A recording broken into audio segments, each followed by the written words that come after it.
सुदामा चरित। आज हम पढ़ने वाले हैं सुदामा चरित। आप देख रहे हैं कि आर स्टडी क्लासेस। चलिए शुरू करते हैं। सबसे पहले यहाँ पर हमें जो पंक्तियां दी गई हैं वो है शीस पगा न जगा तन में, प्रभु जाने को अही बसे के ही ग्रामा, धोती फटी सी लटी दुपटी अरु पाए, उपानह को नहीं सामा, द्वार खड़ो द्विज दुर्बल एक, रहो चिकित्सो वसुधा अभिरामा, पूछत दीन दयाल को धाम, बतावत अपनो नाम सुदामा। इन पंक्तियों में जो कवि हैं वो कहते हैं कि जो सुदामा जी हैं वो कृष्ण के महल के सामने खड़े हैं। द्वारपाल जो है वो उन्हें महल के अंदर आने नहीं दे रहा है और वो आकर श्री कृष्ण को बताता है कि हे प्रभु, बाहर महल के द्वार पर एक गरीब व्यक्ति आया है, वो बहुत ही ज्यादा दयनीय अवस्था में है और वो आपके बारे में पूछ रहा है। आपके सिर, उसके सिर पर ना तो पगड़ी है और ना ही शरीर पर कोई कुर्ता है।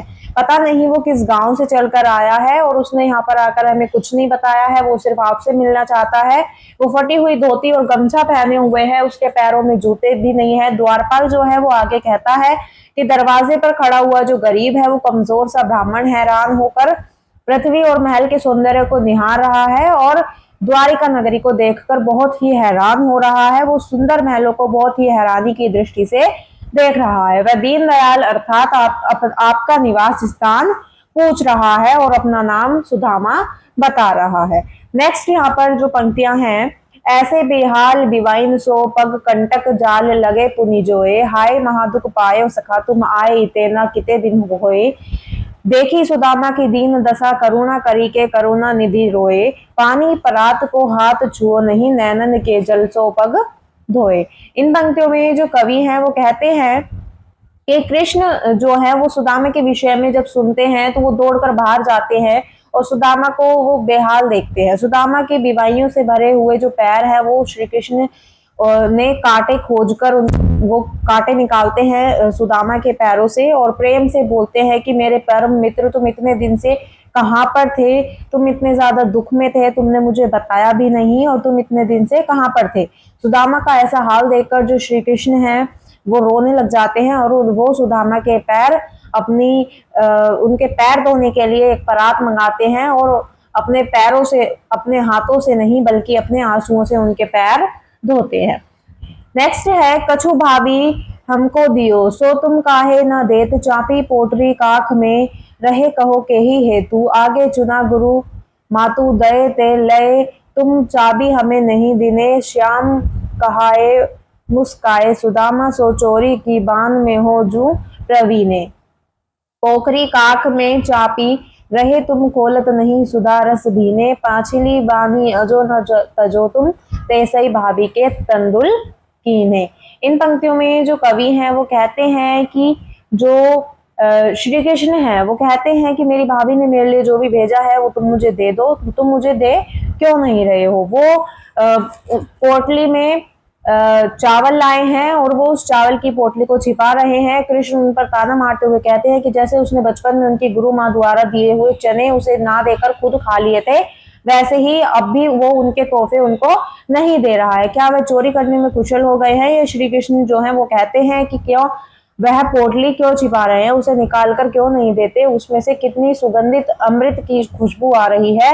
क्या उनकी पिछली आदत अभी तक छूटी नहीं है? जो कि भाभी ने मेरे लिए तोहफा भेजा है वो उसे छुपा रहे हैं, मुझे दे क्यों नहीं रहे हैं। नेक्स्ट है, वह पुलकनी वह उठी मिलनी, वह आदर की बात वह पटवानी गोपल की, कछु ना जानी जात घर घर कर ओढ़त फिरे, तनक दही के काज कहा भयो अब जो भयो, हरि को राज समाज हो आवत नाही हो तो पाही पठियो ठेली, अब कही हो समुझाए के बहुधन धरो सकेली।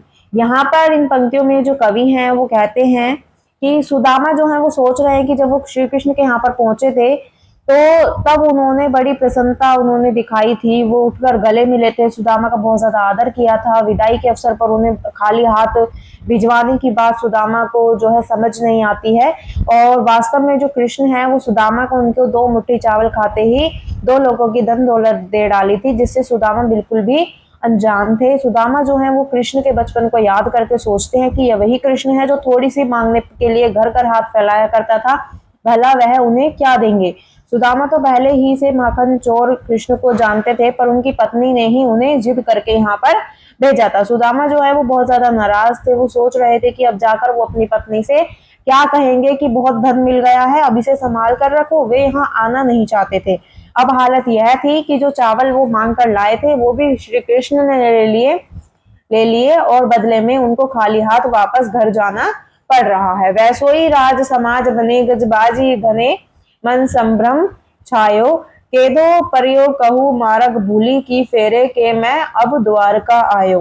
भोन बिलो किबे को मन लोचत, सोचत ही सब गांव मझायो, पूछत पांडे फिर सब सो पर झोपड़ी को कहू खोज ना पायो।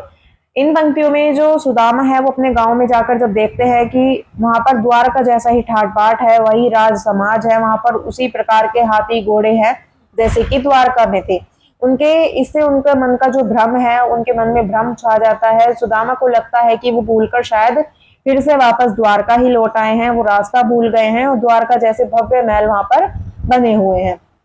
सुदामा जो है उनके मन में उन भवनों को देखने का लालच आ रहा था। वो यही सोचकर कि वे गांव के बीच में चले गए। वहां जाकर सुदामा जो है वो सभी अपनी झोपड़ी के बारे में पूछते हैं तो वो अपनी झोपड़ी को खोज नहीं पाते हैं। उनकी झोपड़ी के स्थान पर वहां पर श्री कृष्ण की कृपा से एक भव्य महल बन जाता है। उनका जो पूरा गांव है वो अलौकिक आभा से चकाचौंध हो रहा था, जिसके कारण सुदामा जो है वो भ्रमित हो जाते हैं और श्री कृष्ण उनकी बिना बताए ही सहायता कर देते हैं। नेक्स्ट है कि वह टूटी सी छानी हती कहम कंचन के अवधान सुहावत, के पग में पनहीन हती कहम के गजराज हु ठाड़े महावत, भूमि कठोर पे रात कटे कहम कोमल सेज पर नींद न आवत, के जुरतो नहीं कोदी सवा कहूं प्रभु के प्रताप ते दाखना भावत। इन पंक्तियों में जो कवि हैं वो कहते हैं कि कहाँ तो सुदामा के पास टूटी फूटी सी फूस की झोपड़ी थी और अब वो स्वर्ण महल सुशोभित हो रहे हैं। पहले तो सुदामा के पैरों में जूतियां तक नहीं थी, अब कहाँ से उनके महल के द्वार पर महावत के साथ हाथी जो है वो खड़े हुए हैं, सवारी के साधन उपलब्ध हैं। पहले कठोर धरती पर उन्हें रात काटनी पड़ती थी, है ना। अब सुकोमल सेज पर उन्हें नींद नहीं आती है। कहाँ पर पहले तो ये हालत थी, उन्हें खाने के लिए घटिया किस्म के चावल भी उपलब्ध नहीं थे और अब प्रभु की कृपा से उन्हें किशमिश मुनक्का उपलब्ध है, लेकिन फिर भी वो सब उन्हें अच्छा नहीं लगता है। यहाँ पर हमारी वीडियो कंप्लीट होती है। अगर आपको अच्छी लगी हो, समझ आई हो तो वीडियो को लाइक कमेंट शेयर ज़रूर करें और मेरे चैनल को सब्सक्राइब करें। साथ ही बेल आइकन प्रेस ज़रूर करें ताकि जब भी वीडियो आए आपको नोटिफिकेशन मिल जाए।